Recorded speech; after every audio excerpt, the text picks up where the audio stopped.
Uy, DOP, pa-check naman to. Okay, doon tayo sa camera 1, medium shot. Sa camera 2, wide shot.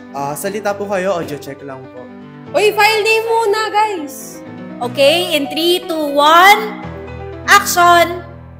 At dahil sa pagtanggap sa akin, syempre wala po akong team before and I'm looking for someone who will adopt me. Parang tuta, pero parang ganun ang eksena. No? Since puro writers kami, ang naisip namin maghanap ng mga pang-prod na tao and doon namin nakilala yung 5 pa naming members. Kami yung may alam sa mga production, sa camera, tsaka sa pag-setup, tsaka sa editing. So, ayun, solid yung group na napili natin.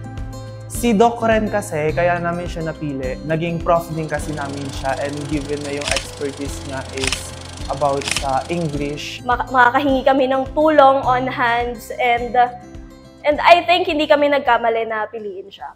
Bigla na lang pumasok sa isip ko na what if na meron nga na isang tao na meron yung dalawang kasarian, dalawang genitalia. Parang, because, posible kaya yun? May grupo, may organization, and merong case.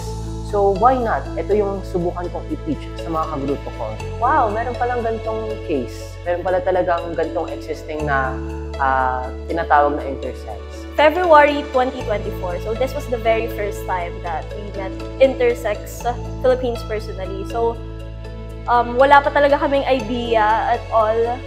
Ang alam lang namin is that isang tao may dalawang kasarian. At that very moment, we felt like there's something na kaya namin gawin. Hearing all of those fights, all of those advocacy, sabi namin, ipaglaban natin to. Ano, kinakabahan na ba yan?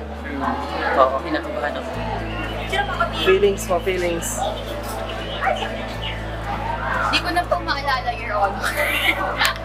Baka managlag ni anak ko, be. Ano, Ray? Kinakabahan si Ray. Sito. Kamusta na? Today is my birthday. Good luck.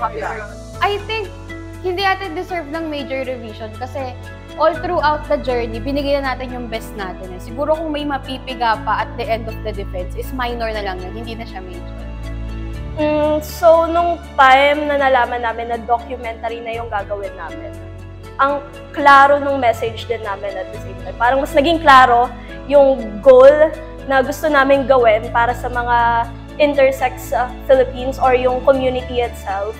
1 month preparation for pre-production, then halos isang buwan din yung shooting namin after nun. So, grabe yung pressure kasi sunod-sunod. Minsan may mga magka-cancel ng mga ganap, ganon. So, na-adjust or kailangan naming mag-adjust syempre. Tapos, yung budget pa, ganon. Ako pa yung naniningil. Nung nagpunta kami sa Santa Ana at sa Taguig, ayan, nag-survey kami, both barangays. Tapos, during our survey, nakita na namin na hindi talaga sila aware kung ano nga ba yung intersex. Kasi naranasan namin yung harap-harapan kaming tinatanong, "Hoy, halika nga dito, ano ba tong ibig sabihin ng intersex?" So doon pa lang, 'di ba? Nakikita na natin na hindi talaga aware yung mga tao. Today is September 9, Monday. Today is the Ano day. pong saktong cup 22/8. We are here to... Ito po yung mga pamimigay namin sa respondent. Waka. Ayan, hawak ni Krista. Nung nagpunta kami sa New Lower Bicutan, first time, nahirapan kami pumunta doon and then ayun, naglibot kami para mamigay ng mga papers para kumuha ng answer from them para din ma-support namin yung thesis namin. Yung challenging talaga doon is yung paano ko mapagtatahi-tahi yung kwento, paano namin maisa sa ayos yung lahat ng bagay na kailangan naman namin pagkumpol-kumpulin, ang hirap ng study. Dito naganap na kami ng media consultant para sa documentary na gagawin namin. Isa nga sa mga nakuha namin ay si Sir Jeff Canoy mula sa ABS-CBN. Isa naman dito ay si Sir Bench from KMJS at isa din sa editor na talagang nag-guide sa amin ay si Sir Aaron from ABS-CBN. Nung kasing episode 1 na shooting namin kay Ate Jen, supposedly talaga yung plan namin doon is mag-ano lang hanggang pagkatapos na kanya magtinda. 1 AM, nandun pa kami sa sa setting sa mismong bahay doon sa Santa Ana. Ang hirap din kasi madaling araw na gabi na, tapos nabot kami ng madaling araw. Tapos ang hirap kasi yung space maliit lang din. So Kapag nag-cut na yung camera, check ko yung audio. Tapos, nilista ko yung file name. Nung nagpalit si ate ng damay. Time check. Lumakas na. Uy, anong gagawin ko dito, Las? Sige, shoot muna natin si ate. Sige, shoot muna natin si ate.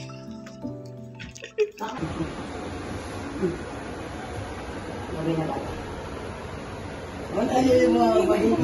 Babay, baba. Sabi na. Okay ka ba? Castings lang tayo mindfulness. Wow lang. Nag-aaway. Dito lang po si Sir Charm. Okay lang po.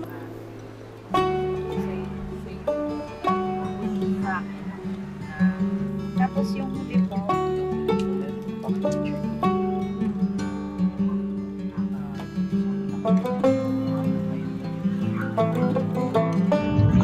From Taguig, alas 12 na po ng gabi. Alas 12 na po. Robinson na tayo.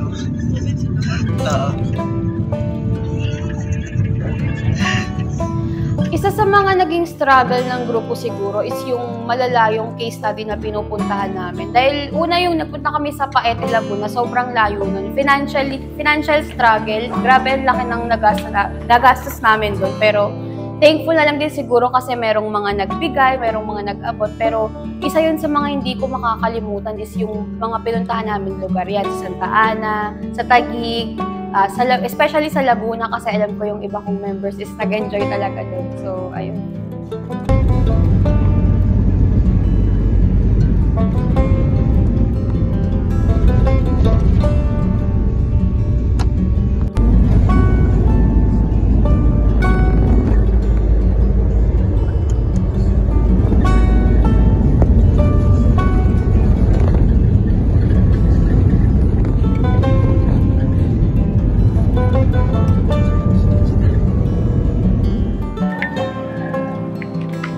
Okay, time check. Dito na po kami nakatira. Ayan ang mga Kim Burgos. Bago, may hilig yan.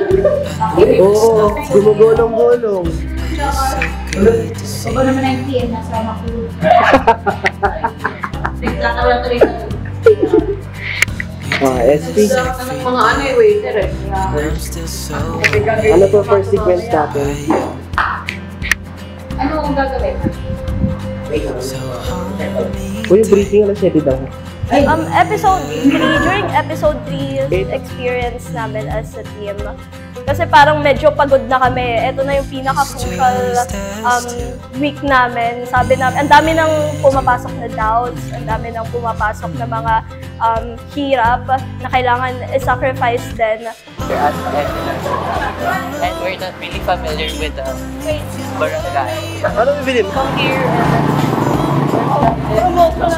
let's try this. So guys, we're here at the King Burgos. Letter update. Hi, we are currently here at the Anong lugar? Walking Pangil River Park. Yes, may kasama kaming doggy. Together we're gonna be hiking. Mark, Nicole, Tingin. Hi, The full six. Galing yan, di ba? Oh, hi kayo. Sama din ako. Jetray ko naman ng camera. Rolling yan ah.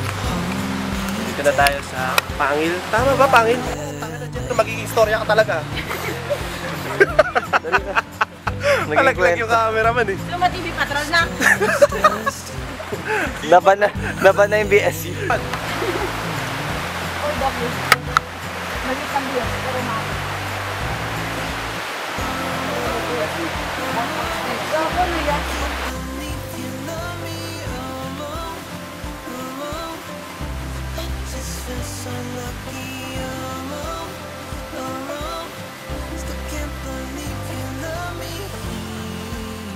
So, sa daming pinagdaanan ng grupo namin, we are grateful to those people na sa key informants, lalo na sa endocrinology, sa attorney, sa psychologist, sa mga nakausap namin na nagbigay talaga ng mga information patungkol sa intersex. And we are grateful for having them. Actually, nung naghahanda na kami sa film viewing namin, sobrang na-excite ako kasi syempre ito yung field na gusto ko. At gusto ko din syempre na ma-appreciate ng mga tao yung masterpiece na ginawa namin. Kinakabahan ako kasi baka hindi nila magustuhan yung docu namin, baka hindi nila mag-gets yung pinaparating namin, ganun. Tapos baka rin, alam mo yun, hindi sila masatisfy, ganun. Curious sila kung ano nga ba yung ibig sabihin ng I exist na nakalabas doon sa projector namin. Nagulat ako kasi may mga kinikilig, may mga naiyak. Curiosity, nag-uusap-usap sila. Ano ba yun? Babae ba siya? Lalaki ba siya? Na kinaklarify namin kapag katapos ng docu. Tapos, after nun, ang sarap sa pakiramdam kasi pumalakpak sila kasi ang ganda daw ng document. We are beyond grateful po sa aming lahat ng sponsors, sa aming lahat ng nagbigay ng insights and knowledge para mabigyan po kami ng direction dito. Worth it nga, despite the challenges na naranasan namin. Minsan, hindi kami perfect group. May mga problema, nagkakaroon ng sagutan, gano'n. Natutuhan ko kung paano magtiwala sa leader at sa akin po members at maniwala sa buong team na magagawa namin lahat. And last, gusto namin maka-help sa community in such way na ma-inform yung mga tao. We want something na maka-change revolutionarily in this generation in such way na maka-produce ng I Exist, a 3-part documentary. In-embrace namin yung advocacy ng organization na empowered yung minority at the same time i-inform yung majority.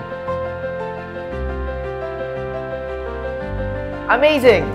Intense. Sacrifice. Nakaka-pressure. Challenging.